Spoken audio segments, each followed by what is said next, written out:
Del cardenal Sir John Henry Newman, Sermones sobre el Anticristo. Cuarto sermón. Síntesis. La persecución del Anticristo. Estamos tan acostumbrados a escuchar acerca de las persecuciones de la Iglesia, tanto por el Nuevo Testamento como por la historia de la cristiandad, que no podemos evitar el considerar sus descripciones como simples palabras o hablar de ellas sin comprensión de lo que estamos diciendo y no recibir ningún beneficio práctico de sus narraciones, y mucho menos de considerarlas como lo que realmente son, una señal característica de la Iglesia de Cristo. No son ciertamente un atributo necesario de la Iglesia, pero se trata al menos de una de sus insignias características, de tal modo que si uno echa un vistazo al curso completo de su historia reconocerá a las persecuciones como una de las peculiaridades que permiten reconocerla. Como dijo el Señor, bienaventurados los perseguidos por causa de la justicia, pues de ellos es el reino de los cielos. Estas persecuciones abarcan dos series de eventos, aquellos que acompañaron su primera venida y los que lo harán con la segunda. Ambas persecuciones de su iglesia, la primera y la postrera. Escuchemos sus palabras.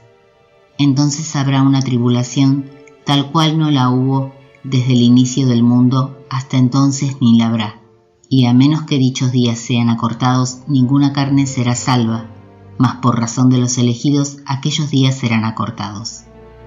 Concluye con lo que tengo que decir acerca de la venida del Anticristo, hablando de la persecución que la acompañará.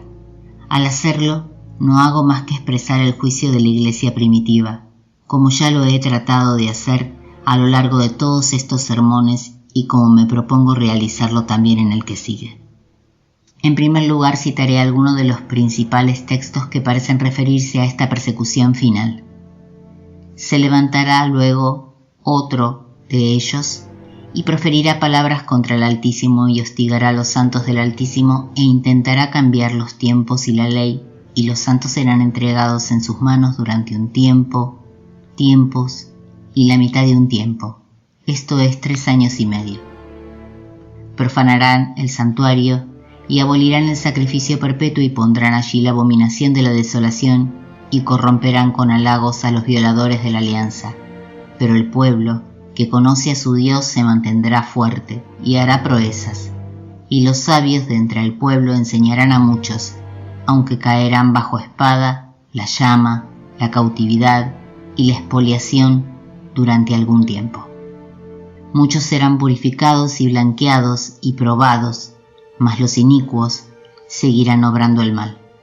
Y desde el tiempo en el que el sacrificio perpetuo sea retirado y sea erigida la abominación de la desolación, transcurrirán 1290 días.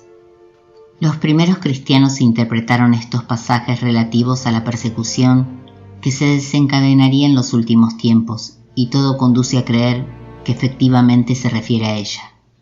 Ciertamente, palabras de nuestro Señor acerca de la gran tribulación por venir parecen referirse en primera instancia a las persecuciones iniciales a las cuales los primeros cristianos se vieron expuestos, y sin duda que es así.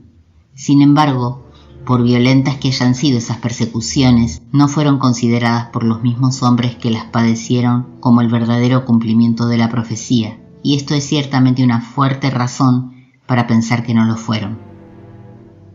El Señor dice, habrá una gran tribulación como no la hubo desde el comienzo del mundo hasta el tiempo ni la habrá, y a menos que dichos días fueran acortados, ninguna carne será salva. Mas en atención a los elegidos dichos días serán abreviados. E inmediatamente después, dice, se levantarán falsos cristos y falsos profetas que harán grandes signos y portentos, capaces de engañar, si fuera posible, a los mismos elegidos. En consonancia con este lenguaje, el profeta Daniel dice, habrá un tiempo de tribulación tal cual nunca lo hubo hasta entonces, desde que existen las naciones, y en aquel tiempo se salvará tu pueblo, todo aquel que haya sido hallado en un libro. Uno de los pasajes del Apocalipsis que he citado dice lo mismo, e incluso con más fuerza. Se le concedió hacer guerra a los santos y vencerlos, y todos los que viven en la tierra le adorarán, cuyo nombre no está escrito en el libro de la vida. Aunque la Iglesia ha sido preservada de la persecución durante 1500 años, sin embargo, una persecución la aguarda antes del fin, mucho más feroz y peligrosa que cualquiera que haya sufrido desde su comienzo. Más aún, esta persecución estará acompañada por la cesación de todo culto religioso, y esto se expresa cuando se dice abolirán el sacrificio perpetuo. Los padres de la Iglesia interpretaron estas palabras en el sentido de que el anticristo suprimirá durante 3 años y medio todo culto religioso. San Agustín se pregunta incluso si el bautismo sería administrado a los niños en ese periodo. Aún más, se nos dice que pondrán la abominación de la desolación en el lugar santo, que allí la erigirán. Nuestro Salvador dice lo mismo.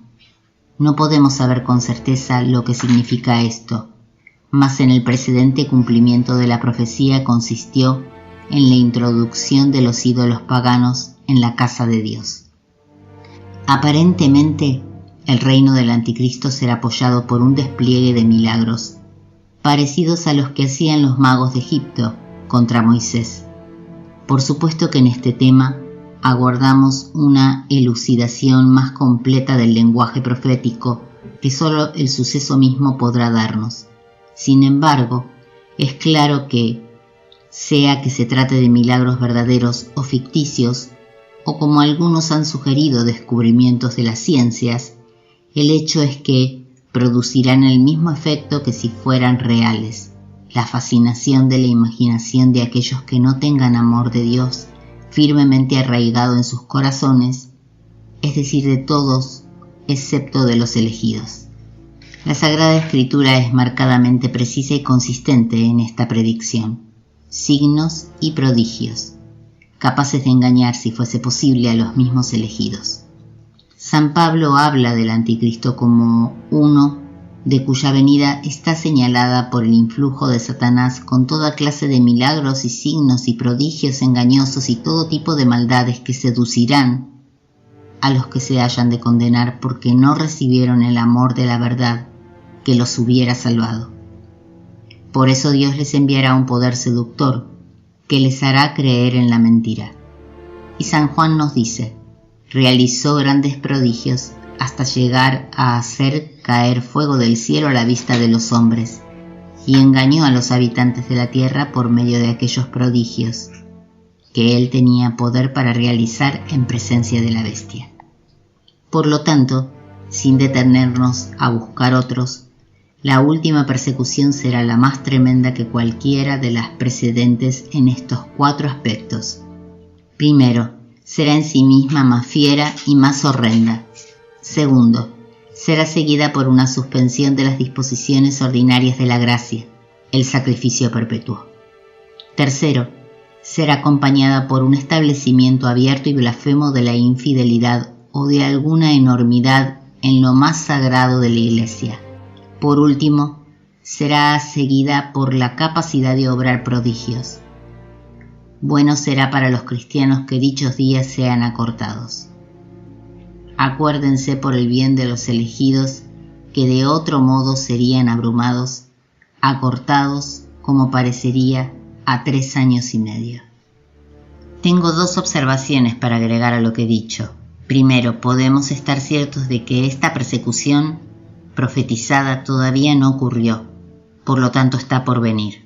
En segundo lugar, observo que de tiempo en tiempo aparecen signos que, aunque no nos habilitan para determinar el día, puesto que eso permanece oculto, nos están indicando que esto se acerca. Para concluir, solo diré algo que me he repetido varias veces. Las reflexiones de este tipo pueden ser provechosas. El creer que una persecución aguda aguarda a la Iglesia puede ser un freno sobre nuestros corazones rebeldes y egoístas, sea que ésta tenga lugar en nuestros días o sea que no. Seguramente con esta perspectiva por delante no nos podemos permitir abandonarnos a pensamientos de facilismo y de confort, o deseo de enriquecernos, o de instalarnos, o de elevarnos en el mundo. Con esta perspectiva por delante no podemos sino pensar en ser aquello que todos los cristianos son en su verdadera condición, o por lo menos aquello que deberían ser. O sea, peregrinos, centinelas aguardando el alba, aguardando la luz, aguzando ansiosamente nuestros ojos para percibir los primeros rayos de la mañana, esperando la venida de nuestro Señor, su glorioso advenimiento, cuando Él ponga fin al reinado del pecado y de la maldad. Quiera Dios que todo esto se realice a su hora, de acuerdo a su infinita misericordia. Quiera Él darnos la perseverancia a lo largo de todo nuestro éxodo y la paz a su término. San John Henry Newman, Cardenal.